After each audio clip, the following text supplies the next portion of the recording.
السلام علیکم ورحمۃ اللہ وبرکاتہ۔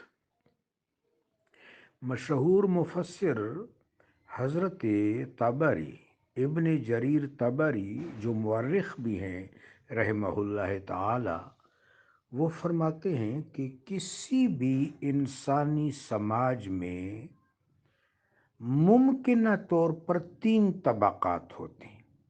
کسی بھی انسانی سماج اور عمران میں ممکنہ طور پر تین طبقات روپذیر ہوتے ہیں: ایک ماننے والے، دوسرے نہ ماننے والے، تیسرے درمیان میں رہنے والے۔ ظاہر و باطن کے تضاد کے ساتھ جو لوگ رونما ہوتے ہیں، عرف عام میں ہم ان کو منافقین کہتے ہیں۔ نفقہ کا مطلب یہ ہے ایک چیز کو دوسرے سے الگ کرنا، ظاہر و باطن کے درمیان فرق۔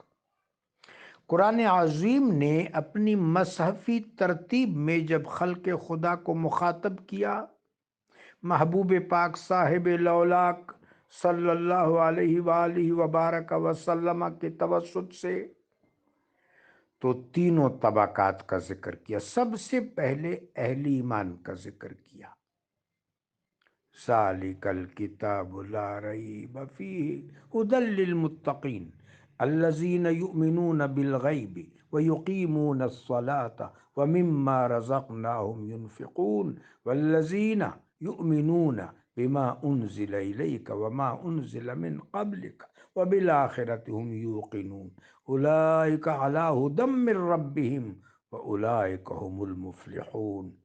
یہ پہلا طبقہ جو اللہ تبارک و تعالی جل شانہ کا منظور نظر ہے، اللہ کا مقرب ہے، اللہ کا محبوب ہے، جنہوں نے عالم میثاق میں اللہ کے ساتھ کیے ہوئے میثاق کی پاسداری کی، اس عالم ناسوت میں انبیاء اور رسل علیہم السلام کی دعوت پر لبیک کہا۔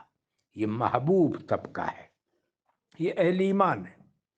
اس کے بعد دوسرے طبقے کا ذکر ہوا، جنہوں نے اللہ کے ساتھ کیے گئے پیمان اور میثاق سے برگشتگی اختیار کی، شقاوت اختیار کی، بغاوت اور انحراف کا راستہ اختیار کیا۔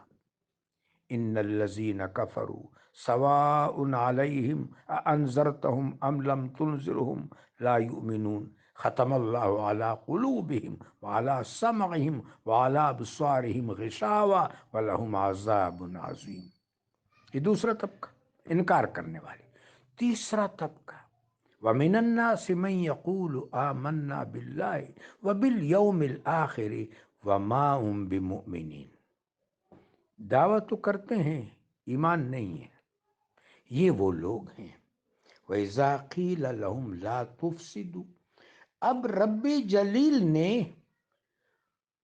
ان کو مسلمانوں کے سامنے، ایمان والوں کے سامنے ظاہر کیا۔ وہ لوگ جو سمجھ رہے ہیں کہ ہم نے اپنے آپ کو چھپا لیا ہے، ہمارا نفاق کسی کو پتہ نہیں چلے گا، کریم رب نے پیمانہ بتا دیا۔ وہ پیمانہ بالکل واضح ہے، آئینہ دے دیا مسلمانوں کے ہاتھ میں۔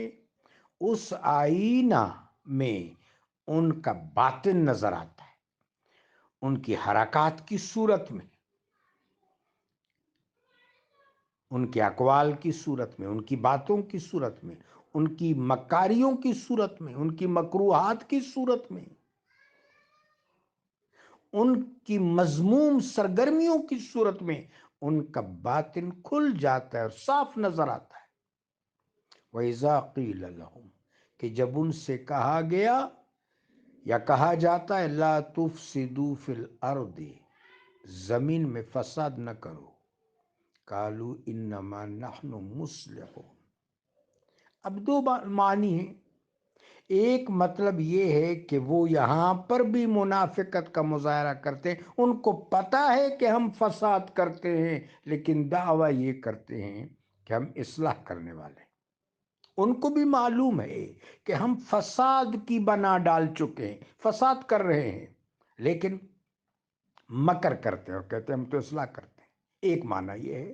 دوسرا معنی یہ ہے کہ اس حد تک پراگندہ ہو چکے ہیں، اس حد تک مخرب الباطن ہو چکے ہیں، اس حد تک ان کا باطن تاریک ہو چکا ہے، اس حد تک ان کے الطاف کا پورا نظام تاریک ہو چکا ہے، اس حد تک وسوسہ شیطان نے ان کے نفوس میں خطوہ بنا لیا ہے، ان کے نفوس کو شبہ میں مبتلا کر دیا ہے، ان کی خصلت کو بگاڑ دیا ہے، ان کی جبلت کو بگاڑ دیا ہے کہ ان کو فساد بھی اصلاح نظر آتا ہے.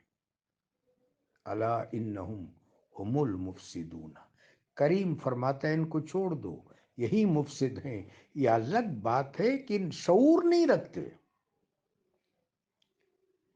نفاق نے ان کے شعور کا نظام اکارت کر دیا ہے. چنانچہ یہ فساد کا عمل انفرادی بھی ہے، اجتماعی بھی ہے.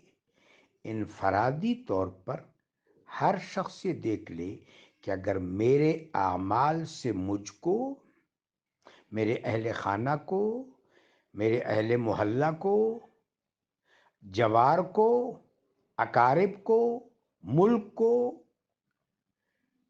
نقصان ہو رہا ہے، میرے اعمال کے مضر اور نقصان دہ نتائج مرتب ہو رہے ہیں، میرے اعمال کے نقصان دہ اور مضر عواقب مرتب ہو رہے ہیں، تو سمجھ جائے کہ میرا شعور خراب ہے اور میرا عمل نفاق اور فساد پر مبنی ہے.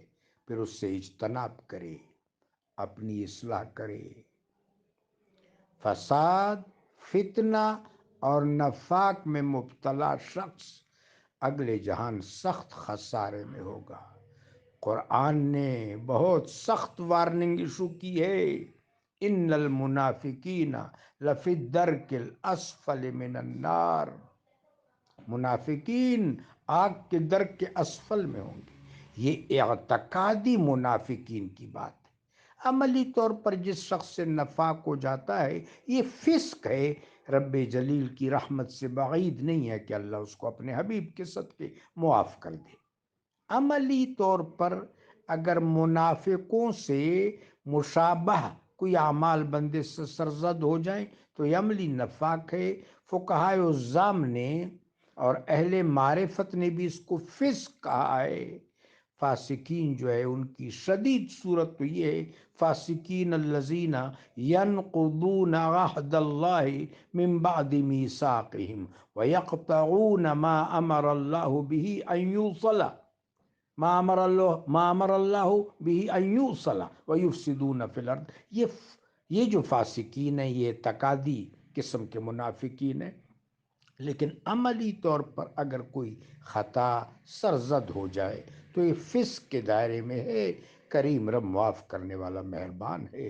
لیکن جو لوگ دل سے اعتقادی طور پر، باطنی طور پر ارادے کے ساتھ نفاق کا مظاہرہ کرتے ہیں ان کے لیے قرآن عظیم کی یہ وعید ہے. ان المنافقین لفی الدرک الاسفل من النار. ایک صوفی بزرگ حضرت شیخ ابو بکر الخواص قدس اللہ سرہ العزیز فرماتے ہیں کہ نفاق اس طرح وجود کے اندر سرایت کرتا ہے جس طرح کالی اندھیری رات میں کسی بلیک چٹان پر، بلیک کالے پتھر پر چیونٹی رینگتی ہے. حضرت مسروق رحمت اللہ علیہ تابعی ہیں، وہ فرماتے ہیں میں نے 30 صحابہ سے ملاقات کی رضی اللہ تعالیٰ عنہم، ان سے اکتساب فیض کیا، ان سے سماعت بھی کی. واللہ 30 کی 30 صحابہ اس حوالے سے محتاط رہتے تھے کہ کہیں ہم میں نفاق نہ آ جائے. اللہم اجرنا من النار، اللہم اجرنا من النار، اللہم اجرنا من النار. جزاکم اللہ.